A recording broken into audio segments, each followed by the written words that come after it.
zavodda ishlar yaxshi ketyapti. Xo'jayin, g'ish pishmabdi, g'ish. Ish pishmabdi? G'ish pishmabdi. G'ish pishmabdi? Ha? Sen bu yoqqa yurda. G'ish pishmabdi deysanmi? Ha. Bu g'ishlar o'zim nazoratimda o'tadi. 1000 gradusda pishadi, mustahkam. Birinchi o'dan negativlar qo'yib ursang bo'ladi. Aha. Keyin baland imoratlar qursang bo'ladi. Yo'q, Ha? Brigadir. Mana bu zavodimiz haqida ma'lumot ber. Bu yoqqa kel. O'ppale. Aynan Sho'rchidagi eng katta g'isht zavodlaridan birida turibmiz ekan.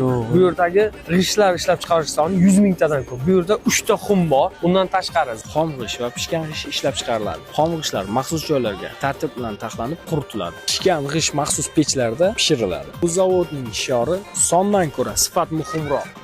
boshliq bugungi 500 mingta zakasni dastavka qilib berib bo'ldi. Rais bo'l, g'ish pishmabdi. G'ish pishmabdi, rais bo'l. Jonga tegding sen ham.